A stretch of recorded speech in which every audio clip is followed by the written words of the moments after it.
Hi, I am mélissa, the project coordinator of BeePathNet in Propontida, and I will try to show how Ljubljana's good practice for urban beekeeping was transferred and adapted to the conditions of our city. Over the last 2 years and more, together with our partners and friends from other cities, we make a wonderful journey, wandering this magical bee path, a path that taught us the important role of bees in maintaining biodiversity and environmental health, and how beekeeping can help in sustainable urban development and alternative economic growth prospects like apitourism. Most of all, though, we learned about the participatory planning process. In this journey, the good practice and our transfer plan were our compass and map, but mainly we had excellent guides who paved the way and illuminated our path. And of course, we had a capable crew of hard-working fellows who, without their passion and enthusiasm, would never have reached our destination. According to the transfer plan, the good practice transfer process was divided into obligatory, voluntary, and upgraded modules. In practice, we combined parts from all modules as they were interrelated. There were 4 main steps in the transfer process. First, the creation of a local group of people who would work with the municipality for the design and implementation of urban beekeeping. Secondly, ensure involvement of the administration. Thirdly, the awareness of the citizens and promotion of BeePath activities. And finally, the creation of BeePath in our city as a new tourist proposal. The first step of establishing an active partnership and managing it was one of the biggest challenges, but unexpectedly was a big success and led to a valuable legacy for our municipality. Establishing the BeePath local group was the most essential part of the project implementation, because without the group members, the project simply would never have been born and thrive. We were lucky enough to secure a collaboration with the director of the Apiculture Institute that operates in our area, who agreed to take on as ULG coordinator. Her close cooperation with most of our key stakeholders and local group members, her recognition in her scientific field, and her passion for beekeeping have contributed to the creation from the beginning of the project of a local group that had cohesion and resilience over time. Identifying key stakeholders and mobilizing them has proved to be rather an easy task, except for stakeholders coming from the tourism sector. And managing the group was a difficult and demanding process, and here the contribution of the lead expert was extremely valuable. When it was first officially formed, the local group consisted of 27 members. During the course of the project, some new members joined the group, some left or were not as active as the rest. The current situation of the group of 25 active members is excellent, since the members feel that their efforts are bearing fruit and that the local authority takes their opinion seriously. We also have established cooperation with institutions, organizations, and volunteers that support the BeePath project. We have also developed cooperation with some public research institutes and private sector businesses, and try to have a continuous stakeholder involvement in our project. Some of them are listed over here. The most difficult task was to have and ensure the higher involvement and support of the municipal administration, mainly at the beginning of the project, due to the existing mentality and the way the administrative system works. It took a lot of time and hard work to draw the local authorities' attention to the importance of the project and to convince the need to integrate urban beekeeping into urban development planning. The good news is that the municipal administration is committed to political support and long-term funding. With the support and aid of the lead partner's communication officer, a raising awareness and communication plan for citizens has been carried out that included various communication tools and channels.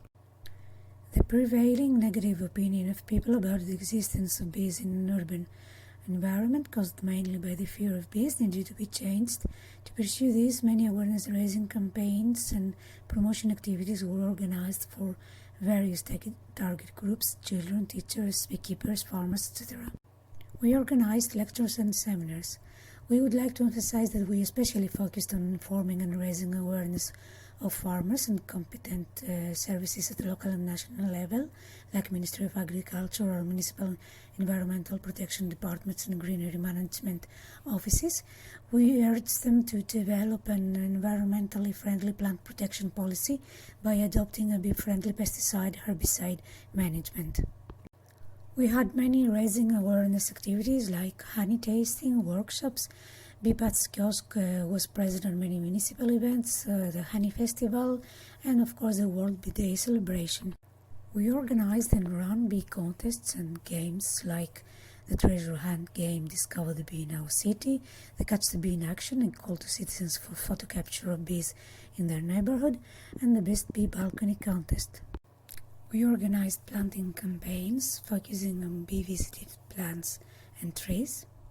We took promotion actions like the BeePath's presence at national and international events. For example, our ULG coordinator presented online the BeePath as an alternative tourism proposal at the National Honey Festival in Athens.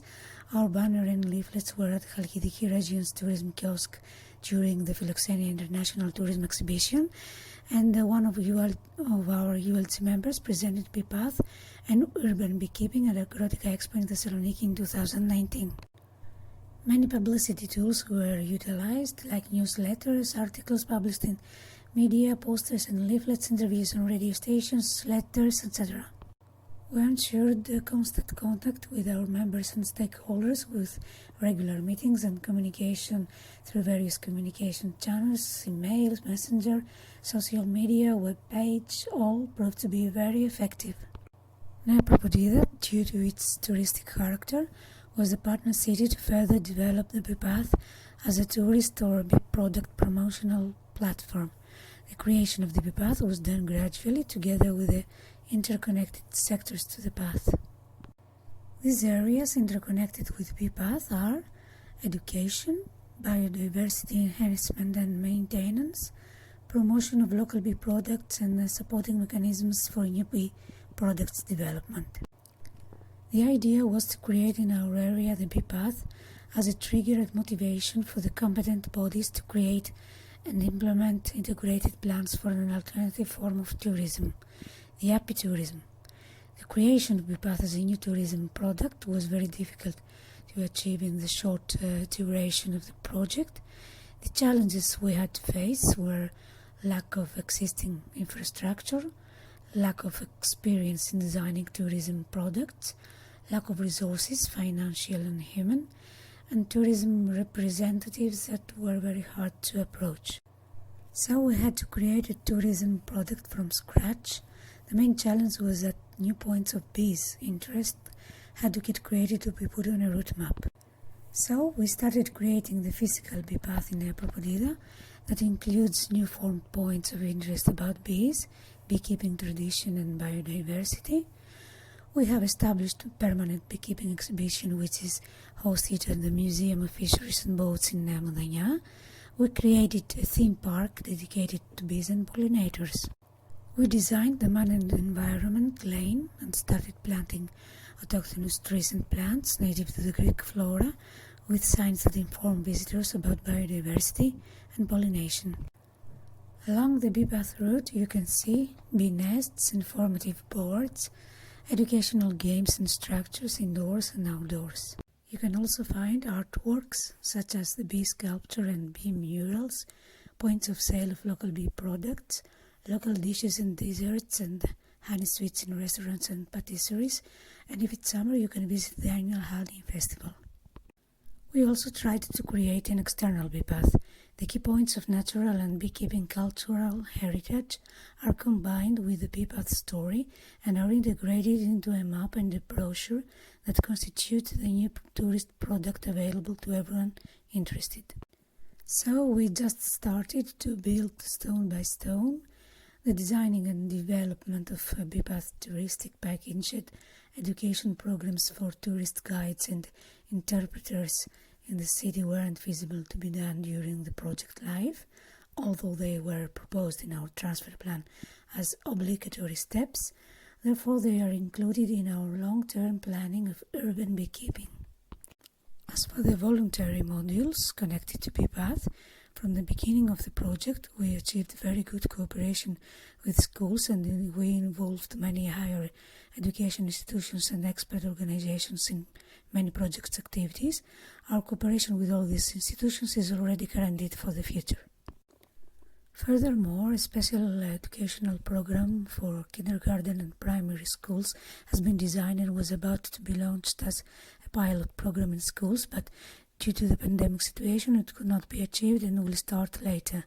New educational material as demonstration beehives, books, etc. has also been prepared for our schools. Designing the bee path was inevitably linked to actions aimed at gradually changing the image of the city, creating the appropriate conditions for a greener city friendly to bees and other pollinators.